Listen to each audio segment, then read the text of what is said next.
I'm Safi Russell from SDR Consulting Inc., and we're here today on Business Basics Friday.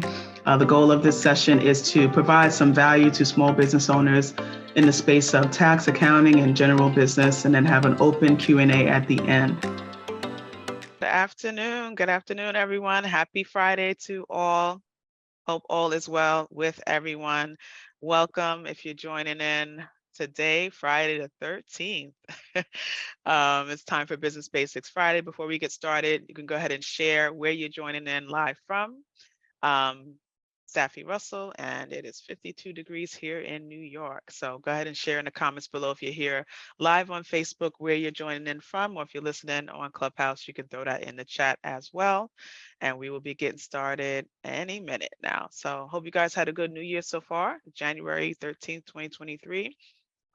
January's flying already. That's how it goes.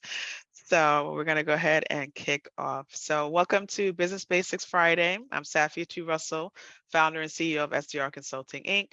Business Basics Friday is a weekly session catered to providing valuable information to business owners. We have a variety of guest speakers to come in and help share information that will help inform you and educate you in the many areas of your business that you need to manage. And it's strictly information education today.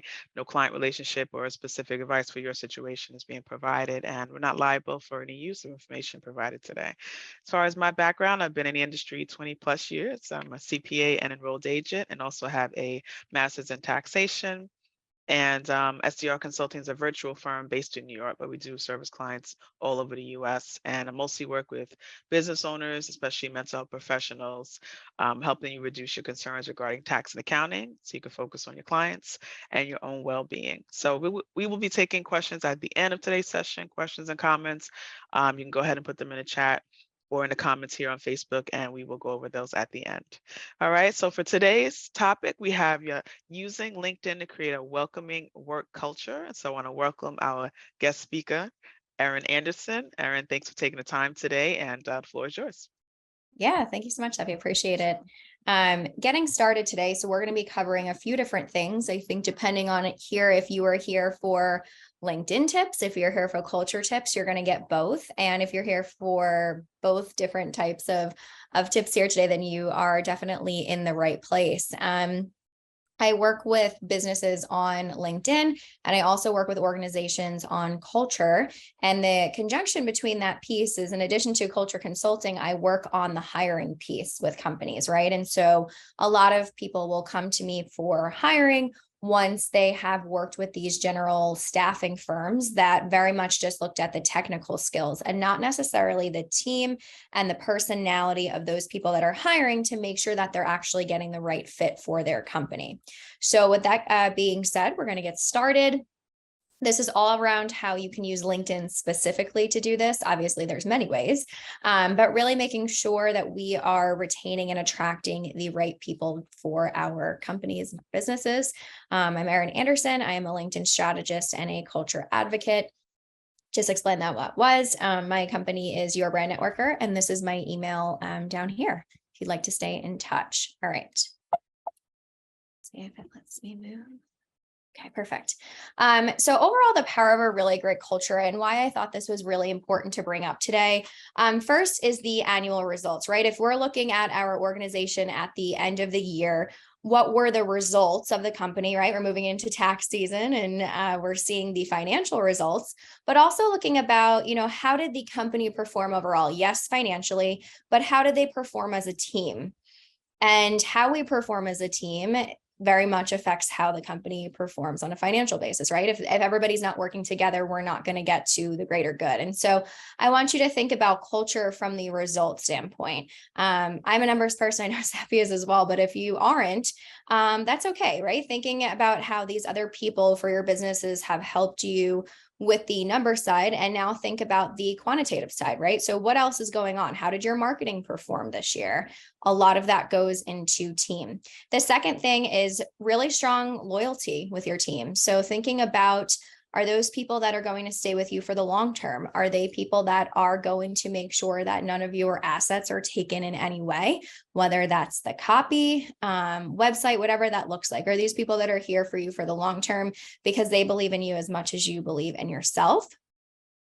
The third is retention. We want to make sure that we are keeping employees for the long term. When I hire for companies, when companies do it themselves, it's never fun when we have to go out and find somebody right away. We're not looking for somebody that is, unless it's a contract position, we're not looking for somebody for 6 months or 9 months, right? We want someone probably for at least 5 years if it's a really good mutual fit.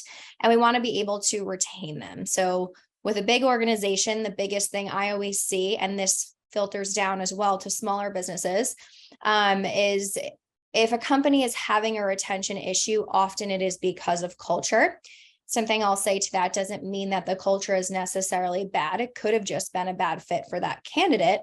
But how can we make sure that the culture is fostering the right candidates? And what I mean by that is attracting them.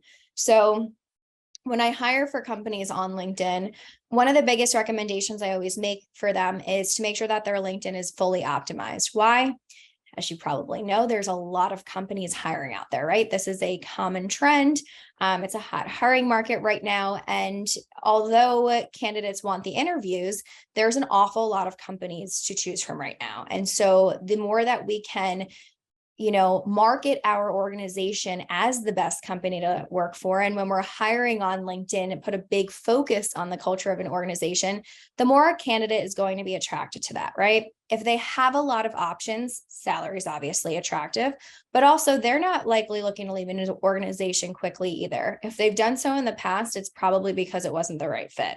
So how can we make sure that when we're interviewing candidates, they're not only the right fit on a piece of paper, but they're the right team fit for all of our employees and our organization?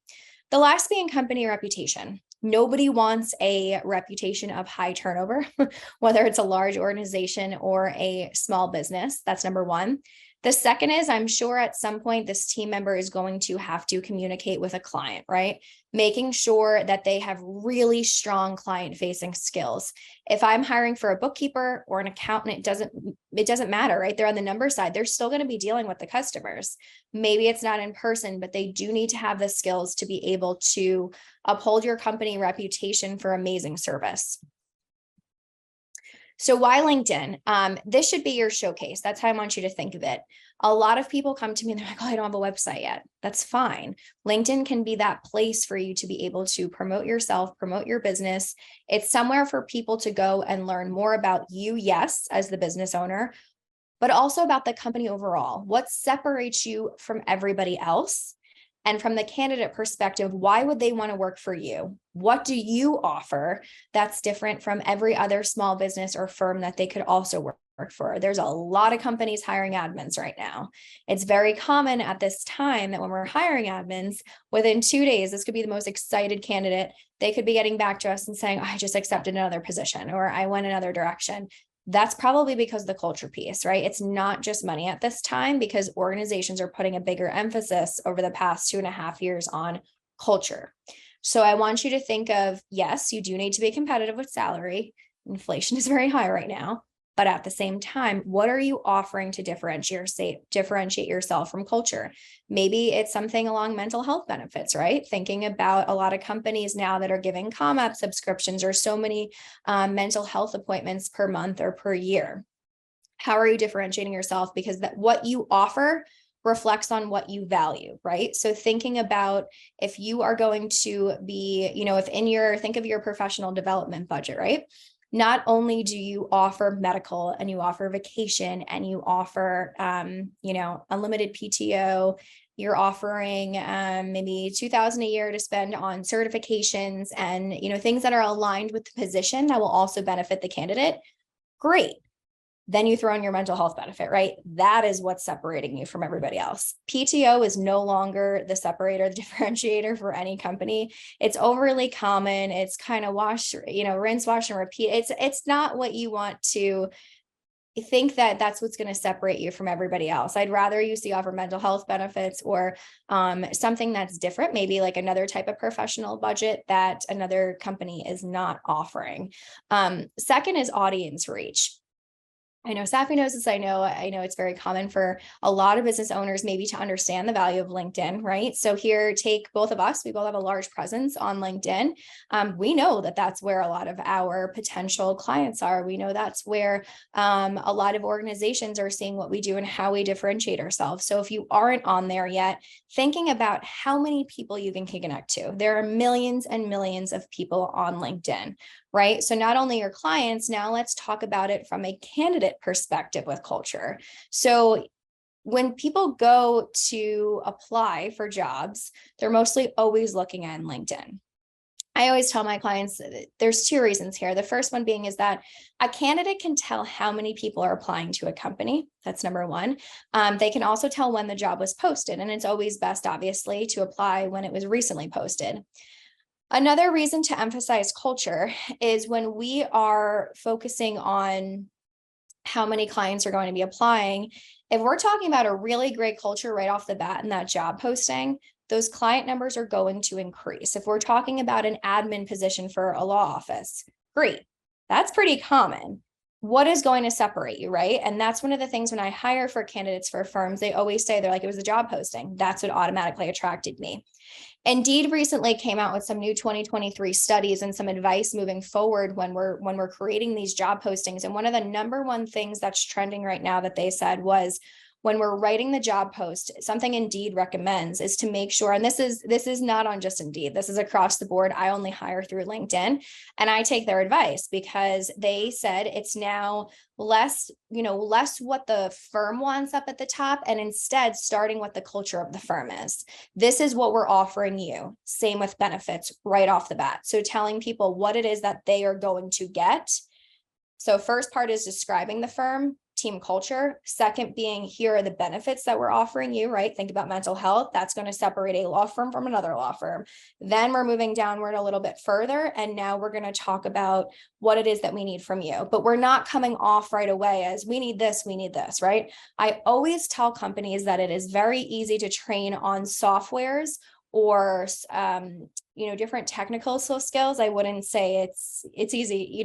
There's things that are needed, right? If it's an accountant position, they need an accounting degree, or they need their CPA license, right? Or they need their QuickBooks Online certification. They need to know the programming. But there's other skills that we can train on.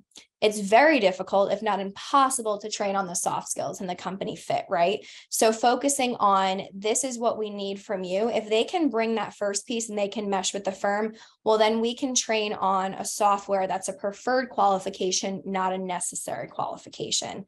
Leaning more into culture fit, thinking about longer retention.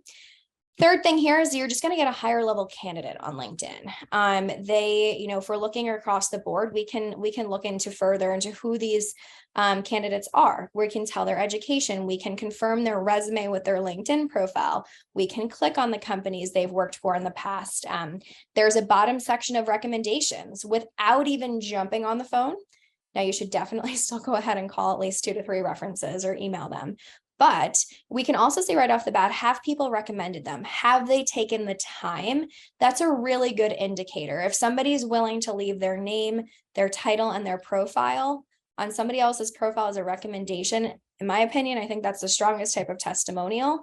It's giving us permission to be able to reach out to those people, right? And hear about their personality and see if it's a good fit and the right fit for our culture, for our organization. Your profile. So this is what I'm talking about from the branding perspective when we hire. And this is something I hear from candidates all the time when we're posting about our organization, right? Thinking about this job posting, again, focus on culture at the top and what we are providing to these candidates. They can see who posted the job. They can see the company, and then they can go see who works at the company. A really large organization I worked with recently, I talked to the CEO and he told me he couldn't quite understand why he needed to be optimized on LinkedIn. And they had a huge initiative they were working on about attracting the right candidates. And one of the number one things I said is, we need to optimize the company page. And I said, candidates are looking at the senior leadership on your team in a large organization. If it's a smaller organization, they're looking at who's going to work there, right? The first thing I say when I interview candidates, because I'm on a contract basis with these companies, is I'm not going to be on your team. So whether they like me or they don't like me, I don't want them to be positively or negatively influenced from that. They want to know, who are they going to be working with, right? That's why the final stage of an in-person interview, if possible, is so important. So your profile, they're going there, they're clicking on it, they're figuring out, is this a person that, the company sounds great. Now, are these individuals people that I'm going to mesh with and be respectful of my talent and my responsibilities? So you're standing out among other employers. Why? Because most of them do not have optimized profiles. And so speaking about your values, right, on a personal side, and why it is that you do, we always want to think, whether it's content on LinkedIn, our profile, hiring, everybody wants to find a relatability point, right? If you're going to a meeting, if you're going to a networking session, what's the first thing you try to do? You try to find a connection point. Maybe you're from the same place. Maybe you have the same referral partners.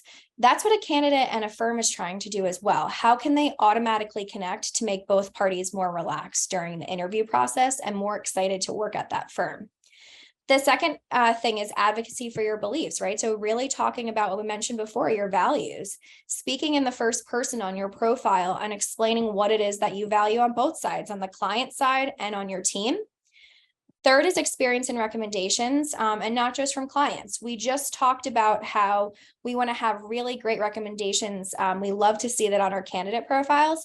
Let's go ahead and add that to our personal profiles, right? So thinking about this experience section, how on our recommendations, how are we making sure that we're requesting recommendations from our clients, but also our teammates?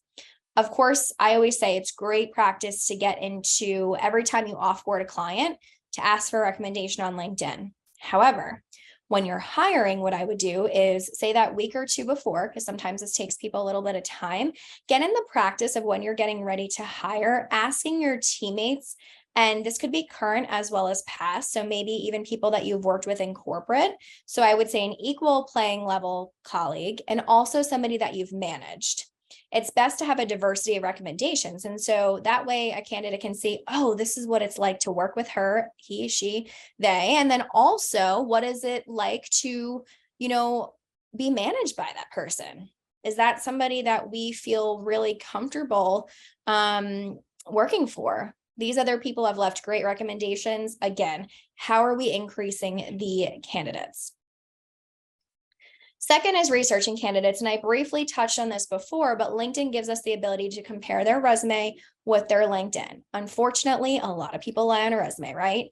But they likely aren't going to tag a company that they worked in the past if they haven't worked there. So we're able to confirm their backgrounds, education, recommendations, and also content. I was hiring for a firm recently that a candidate had posted about that she was looking to move back somewhere else. She wasn't really feeling it where she was living, but she had just applied for a position in that city. Red flag. If you're looking for somebody long-term and it's not a remote or hybrid position, those are things that are really important. In addition, their content shows what they're engaging with. If it's an accounting firm, a law firm, a copywriting firm, whoever they help, right? For example, it's Safi working on the mental health field. If she's looking to hire somebody for her team and they are working on, they're posting and engaging with content around that subject area, that she's going to understand that that person has a passion for that field. Now, anybody can do, right? If you're an accountant, you have the skill set to be able to do it for a variety of companies and industries, but you're always going to do your best work where your passion lays, right? That's just kind of the way it works across the field in anything. So making sure that your candidates that are applying to your positions and that you're hiring, that they are really interested in your type of business. So I wanted to leave time for questions. Usually there are quite a bit. So there's questions about LinkedIn, about culture. I would love to connect you with on LinkedIn or email. Here's my email down here, as well as my LinkedIn profile. I post a lot about culture on LinkedIn. So if you're interested in more tips and getting influenced in terms of different ways that you can help your culture, whether that looks like salary or mental health benefits, professional development, attracting the right candidate. I post very frequently about that. So would love to connect with you on there, and feel free to reach out, but I'll leave some time for questions. Perfect. Thank you, Erin. Really Yeah. good, helpful tips and different perspectives, which I love. Yeah. Um, and if you can just share your contact info here for those just listening in on the audio Sure. version, they would be able to see it. So if you want to just Oh yeah, no problem. Yeah, so my company is called Your Brand Networker. So email nice and easy is info@yourbrandnetworker.com. And on LinkedIn, the backslash is just Your Brand Networker. If you're searching me by my name, it's Erin Anderson, and my last name is Sen. So that'll be the easiest way to find it. perfect, perfect. Thank you. So if there's any questions or comments, go ahead and put those in the chat. If we can come out of the share screen, I'm going to go ahead and get my other That's windows open here and make sure there's no questions coming in. One thing that I love that you said, Erin, was team performance affects financial performance. yeah. And you're right, we're right in, the start of tax season 2023 for 2022 year. And we're seeing the numbers of what happened all year round. And it's true in terms of even the return on investment, the productivity of your staff, right, which then affects your numbers, Mhm. is determined by how happy they are, Yep. in the Yep. work environment. And I didn't even make that connection, but they do go hand in hand. And can you share any experience you may have had with any companies that you've worked with and that maybe have high turnover and maybe what Mhm. they may be struggling with, or if you know of what they may be struggling with financially because of that? Yeah, so the biggest thing that came to mind when you said that was delegation. So either over delegating or under delegating and how much money you're spending there. So listen, sometimes, with my clients, if we need to take longer to hire, we do because we don't settle on the candidate. But sometimes there's times where it's worth it to get somebody in there for a contract for 2 months while you're finding the right candidate because all that work is not getting finished. That's number one. When somebody leaves, or if you have high turnover, there's always this gap of a month of where the work's just not getting done. So always, another thing too is always kind of hiring like a pipeline. So there's recruiters will call this like putting a hold on a job posting. And that means it's like more the end of the hiring freeze, but they're still looking for candidates. And so it's keeping the interest level, it's keeping people interested in the company. Second thing there is not hiring, thinking they can do it all themselves. And that's going to bring in the most money. And it is never going to do that. So sometimes it's bringing on new people, or it's just giving more responsibilities to existing employees if they have the capacity. Like with my admin, I get so much more done when I just let loose of the reins, which is not always easy. I think we all know that as business owners, but it's trial and error, and you correct them when need be, and you give them advice and constructive feedback. I think delegation is a huge piece with financial return, but it takes a long time to learn. Big time. Yeah. Big time. And you're right. And that sense of control, right, Yeah. that some Yeah. people like Oh myself yeah. have. And if it's going to be done right, it has to be done by me. Well, Yeah. obviously, there's a point where we reach capacity, right? Yeah. And there Yeah. is going to be a learning curve involved. And, the code, you want to make sure the culture is a good fit on the front end, especially. Yeah. But when you do delegate, it allows people to learn Yeah. so that in the future, hopefully that they can take on that responsibility, and now you can free yourself up to do other things, the things Yes. that bring Yeah. in more revenue, the Yeah. things that bring you allow you to create that culture and that brand, and also the proper service level to your client, Mhm. Mhm. right? You mentioned that as well.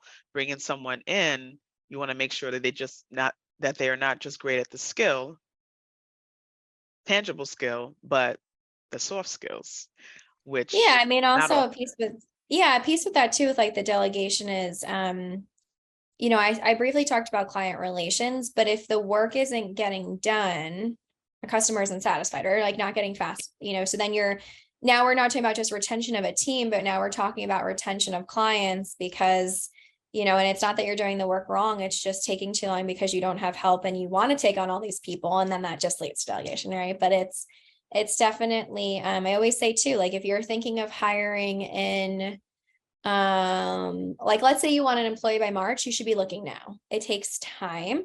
What if you don't find those right candidates in January, right? So making sure if that is in the budget for Q2 that you're hiring the quarter before. That makes sense. That makes Yeah. sense. Yeah. And in speaking of hiring, there's been a lot of talk about employee and contractor and all that stuff, and we're not going to Yeah. talk about that today. But in terms of preparation, there's the tax and accounting side, and then the HR side as Oh far yeah. as compliance. And so you don't want to wait till the last minute, Yeah. because there is a lot involved with getting everything in line compliance wise, your tax registrations in place, determining proper status for that staff member, and the culture, Yeah, right? And exactly. so Yeah. absolutely, I think 2 months is definitely a reasonable time frame to start that preparation process. And so you want to like look at your workload now, figure out what's to come, figure out the capacity of the staff you do have in place, like Aaron mentioned, Mhm. and then make that determination, because sometimes that upfront cost in bringing that new person in is going to be, covered by the extra revenue that can come in by properly servicing your clients. Yeah, no, 100%. I think that's really important. And just from the budgeting perspective, like just as you think of numbers and planning, think of it the same as hiring, or also what can you add to culture, right? Like if mental health is really important in those benefits, well, that takes time to research what they are. It takes time to speak to somebody, right? Like that takes a lot of the time. Sometimes like market research on your team, like what is really important to them, finding out that takes time. And that's almost where I would say, probably around like the Q4 is when you want to start researching things like that to start them in 2023. So it's in your budget. Perfect. Perfect. Yeah. I love that, getting the feedback, because sometimes, you're putting in benefits that don't really matter to the people that you're going to be hiring, you know. Yeah. Um, Yeah. and in Well, especially if you're, yeah, go ahead. Sorry.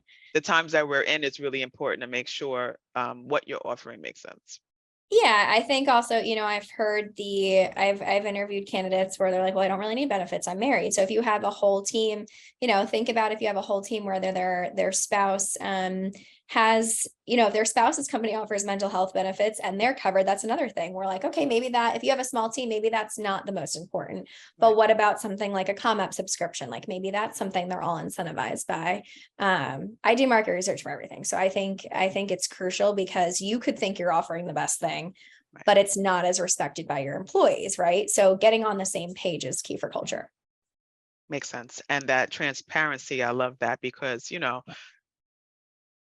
there is an employee-employee relationship, but we're all people, right? And and it's okay to ask those questions. I think we're in a different time than, I guess, many, many years ago, when it was, people were, locked into the employers and maybe scared to move on, and they accepted things that they're not going to accept today.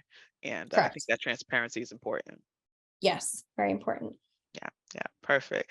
All right, I'm not seeing any questions come in. Last call for questions, comments. I think this was very helpful, and I do Yeah. feel that your online presence is important, whatever platform it is, LinkedIn, Yeah. Facebook, Instagram, TikTok, whatever it is. You want to know where your audience is, and then you want to be consistent in your brand. And I know, Erin, Yeah. that's really important, Yeah. being the same across each platform. I Yes. think that there's room for different things. So, I love dancing is my self-care, right? So I've got my dancing videos mostly on TikTok, because that's the culture there, That's the and culture. Yeah.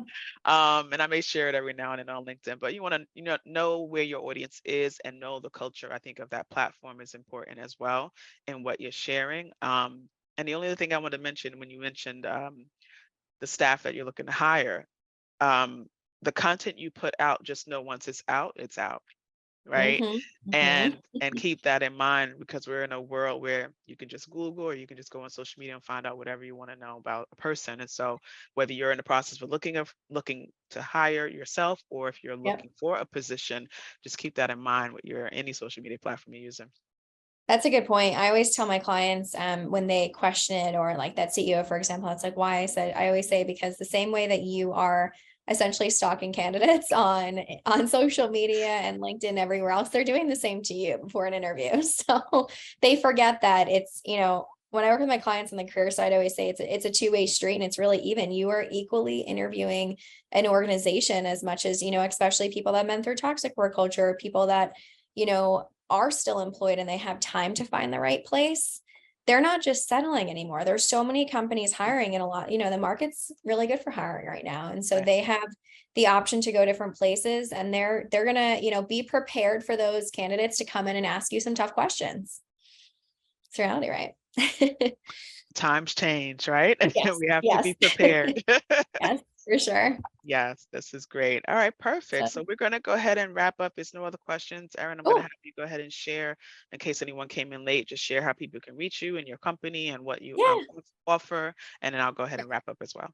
Yeah, awesome. So I work with companies on consulting on culture. I'm also in the process of getting certified in that. So I will be done with that by next month. And I also work with them on LinkedIn rebranding. So if they tell me I'm looking to grow my team, I'm looking to get more clients and also hire more candidates, I'll come in and I'll rebrand them. And it's not rebranding your company, it's using existing materials in a really concise way to get found on LinkedIn. So I call it LinkedIn SEO.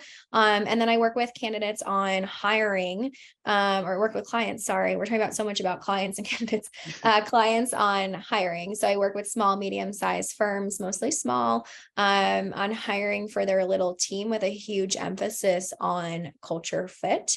Obviously technical as well, but training on like really specific technicals versus, what do we basically need to get the right person in here? Perfect, perfect. And your brand networker. Yes. Oh, yes. That's my Okay, company. perfect. That's where you can find me on LinkedIn. My email is info@yourbrandnetworker.com. And Erin Anderson on LinkedIn, SEN at the end. Excellent, excellent. Everyone, I hope you got these tips. If you're watching this on the replay and you want to go ahead and comment your feedback below, go ahead and do that. This will be on the podcast as well in a couple of weeks, all the major streaming platforms. So just search for SDR's Business Basics. So if you're joining us late here, I'm Safi Russell, founder and CEO of SDR Consulting, Inc. This was Business Basics Friday, which I have every Friday, 12 o'clock Eastern. I have different guest speakers coming and share helpful topics for business owners and mental health professionals as well. If you want to find me online, Safi Russell CPA is where you can find me, and also my company name, SDR Consulting, Inc. You can find me online. And if you are looking to schedule an introductory call as far as tax accounting or business consulting, you can reach me at 516-255-6603 and schedule a 15-minute call. All right, so stay tuned for next week's topic, 12 o'clock Eastern, Friday the 20th. January's flying. We'll be back. And once again, I want to thank Erin for taking the time to meet with us today. Everyone, enjoy your weekend. Make sure you do something for yourself this weekend as far as your self-care, and have a great Friday. Thank you. Thank Bye-bye. you.